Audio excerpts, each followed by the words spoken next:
ስዕልሽ ፊት ቆሜ ስል ኪዳነ ምህረት አድርገው ቆጠሩኝ ምንም ያላወቀ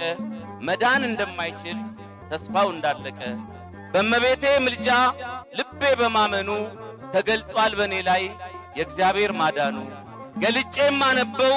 አትጠይቁኝ ጥቅስ እዩና እመኑ የልቤ ሲደርስ